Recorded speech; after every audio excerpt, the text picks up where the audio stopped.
Perkenalkan, nama saya Elisa Sunarti Manurung dengan nomor NIM 322-242-1012.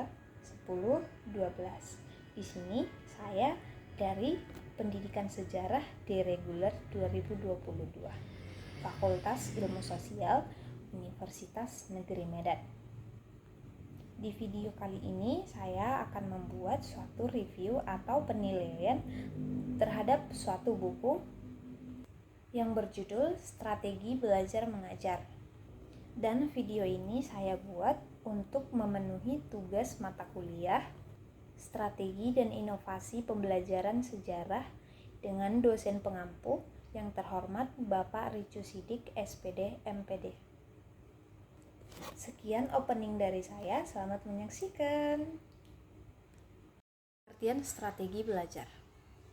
Secara umum, strategi mempunyai pengertian suatu garis-garis besar haluan untuk bertindak dalam usaha mencapai sasaran yang telah ditentukan, dihubungkan dengan belajar mengajar. Strategi bisa diartikan sebagai pola umum kegiatan guru dan anak didik dalam perwujudan kegiatan belajar mengajar untuk mencapai tujuan yang telah digariskan. Klasifikasi strategi belajar mengajar menurut Tabrani, Yusran, dan kawan-kawan. Terdapat beberapa masalah sehubungan dengan strategi belajar mengajar yang secara keseluruhan diklasifikasikan sebagai berikut. Yang pertama, konsep dasar strategi. Strategi belajar mengajar. Yang kedua, sasaran kegiatan belajar. Yang ketiga, belajar mengajar sebagai suatu sistem.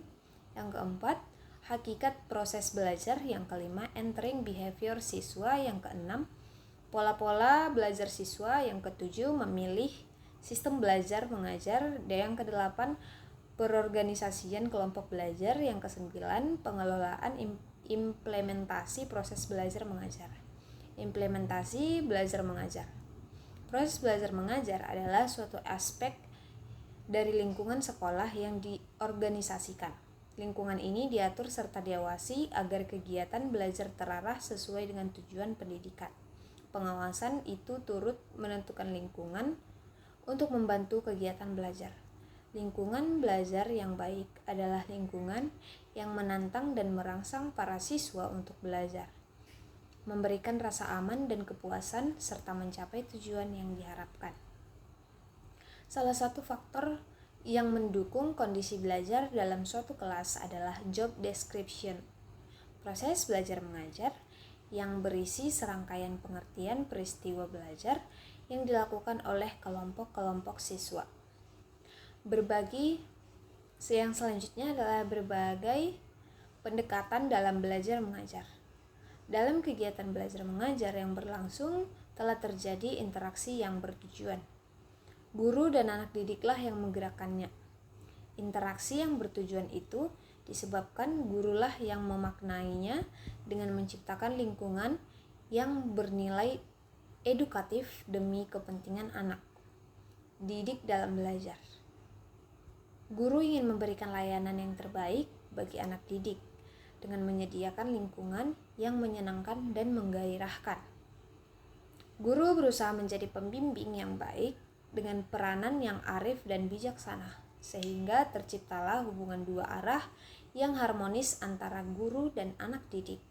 Pendekatan individual, pendekatan kelompok. Beberapa pendekatannya ialah pendekatan individual, pendekatan kelompok, pendekatan bervariasi, pendekatan edukatif, pendekatan keagamaan, dan pendekatan kebermaknaan. Pengertian keberhasilan untuk menyatakan suatu proses belajar mengajar dapat dikatakan berhasil apabila setiap guru memiliki pandangan masing-masing yang sejalan dengan filsafatnya.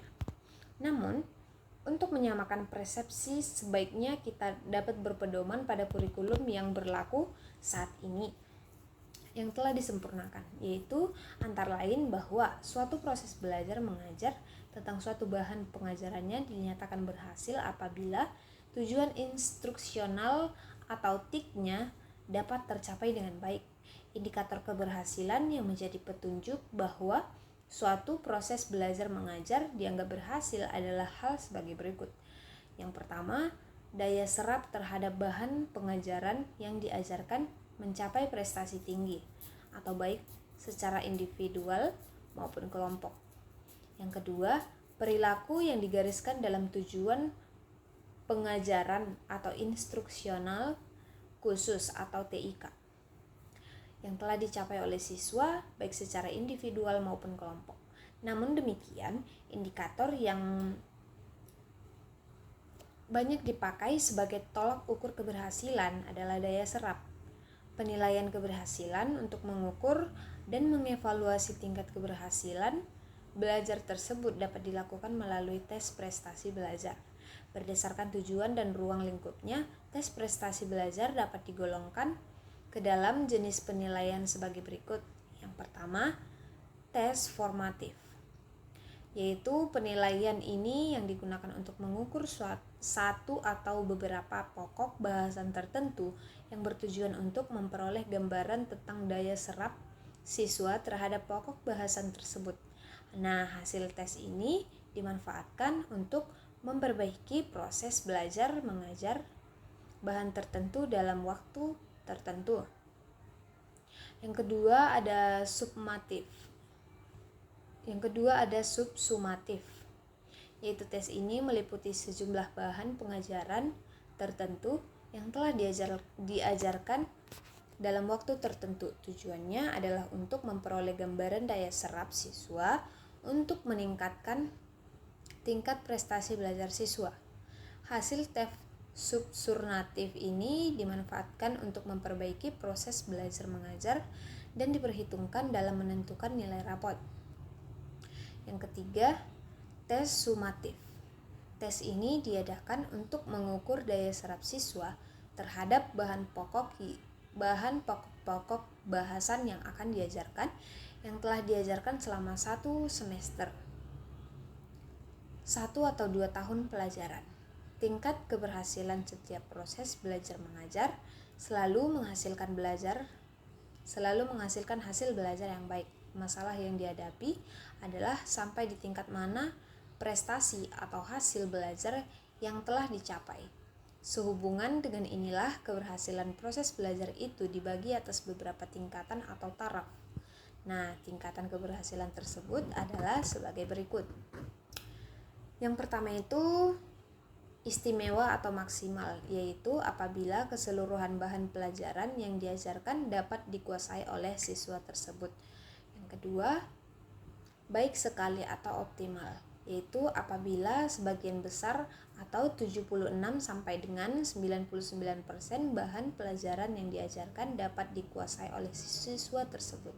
Yang ketiga, baik minimal, yaitu apabila bahan pelajaran yang diajarkan hanya 60% sampai dengan 75% saja yang dikuasai oleh siswa tersebut. Yang keempat, kurang terhadap yang diajarkan, yaitu 60% yang dikuasai oleh siswa tersebut. Faktor-faktor yang mempengaruhi keberhasilan yaitu jika ada guru yang mengatakan bahwa dia tidak ingin berhasil dalam belajar adalah ungkapan seorang guru yang telah putus asa dan jauh dari kepribadian seorang guru. Mustahil setiap guru tidak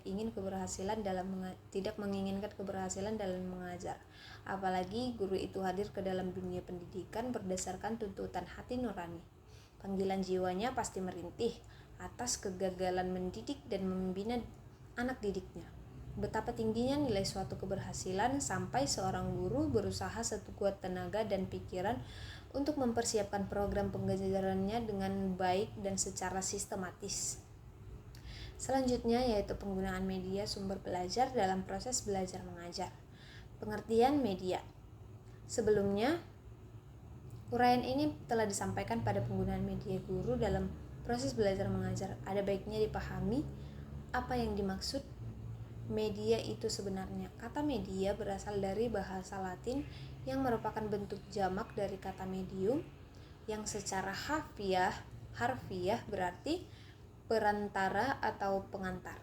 Dengan demikian, media merupakan wahana penyalur informasi belajar atau penyalur pesan. Bila media adalah sumber belajar, maka secara luas media dapat diartikan dengan manusia, benda, ataupun peristiwa yang memungkinkan anak didik memperoleh pengetahuan dan keterampilan. Media sebagai alat bantu dalam proses mengajar adalah suatu kenyataan yang tidak dapat dipungkiri karena memang gurulah yang mengkehendaki untuk membantu tugas guru dalam menyampaikan pesan-pesan dari bahan pelajaran yang diberikan oleh guru kepada anak didik. Guru sadar bahwa tanpa bantuan media, maka bahan pelajaran sukar untuk dicerna dan dipahami oleh setiap anak didik, terutama bahan pelajaran yang rumit atau kompleks. Setiap materi pelajaran tentu memiliki tingkat kesulitan yang berbeda-beda. Pada satu sisi ada bahan pelajaran yang tidak memerlukan alat bantu, tetapi di pihak lain ada beberapa pelajaran yang sangat memerlukan media bantu, seperti globe, grafik, gambar, dan sebagainya. Bahan pelajaran yang dengan tingkat kesukaran yang tinggi tentu diproses oleh anak didik, apalagi bagi anak didik yang kurang menyukai bahan pelajaran yang disampaikan itu. Media sebagai sumber belajar. Belajar mengajar adalah suatu proses yang mengolah sejumlah nilai untuk dikonsumsi oleh setiap anak didik. Nilai-nilai itu tidak datang dengan sendirinya, tetapi terambil dari berbagai sumber. Sumber belajar yang sesungguhnya banyak sekali, yang terdapat di mana-mana. Contoh di sekolah, di halaman, di pusat kota, pedesaan, dan sebagainya. Udin Saripura mengelompokkan sumber-sumber belajar menjadi 5 kategori, yaitu manusia, buku atau perpustakaan, media massa, alam atau lingkungan, dan media pendidikan. Macam-macam media yang telah dikenal sekarang ini tidak hanya terdiri dan ada dua jenis klasifikasinya bisa dilihat dari YY dan liputannya. Daya liputannya dari bahan serta cara pembuatannya. Semua dijelaskan pada pembahasan berikut. Yang pertama dilihat dari jenisnya. Media dibagi ke dalam. Yang pertama A. Media auditif. Media auditif adalah media yang hanya mengandalkan kemampuan suara saja, seperti radio, cassette recorder, piringan hitam, dan tidak cocok untuk orang tuli atau mempunyai kelainan dalam pendengaran. Yang kedua, media visual. Media visual adalah media yang hanya mengandalkan indera penglihatan. Media visual ini ada yang menampilkan gambar seperti di film strip atau film rangkai, slides atau bingkai, foto gambar atau lukisan, dan cetakan. Ada pula media visual yang menampilkan gambar atau simbol yang bergerak seperti film bisu dan film kartun. C. Media audiovisual. Media audiovisual adalah media yang mempunyai unsur suara dan unsur gambar. Jenis media ini menggunakan kemampuan yang lebih baik karena meliputi kedua jenis media, yang pertama dan kedua. Sekian isi dari buku utama saya. Lebih dan kurang saya ucapkan mohon maaf dan terima kasih. Video tersebut merupakan inti dari pembahasan buku yang sedang saya review, yaitu buku yang berjudul Strategi Belajar Mengajar. Nah, sekarang jika mengkritik soal keseluruhan dari isi buku atau pembuatan buku tersebut, di sini saya memberikan review tentang penulisan dalam buku tersebut, yang ada beberapa halaman yang menurut saya itu tulisannya tidak terbaca karena pencetakannya yang mungkin bermasalah. Kemudian menurut saya penulisan dalam buku ini terlalu banyak menggunakan bahasa-bahasa yang tidak lazim didengar, sehingga membuat audiens atau pembaca sedikit kebingungan dengan pengertian dari kata-kata tersebut. Dan untuk kelebihan dari buku ini sendiri, yaitu dari segi cover sudah memiliki cover yang cukup menarik, kemudian penulisannya juga menggunakan penulisan yang cukup menarik. Serta buku ini dilengkapi dengan isi yang sudah cukup lengkap. Sekian review buku dari saya. Lebih dan kurang saya mohon maaf dan terima kasih.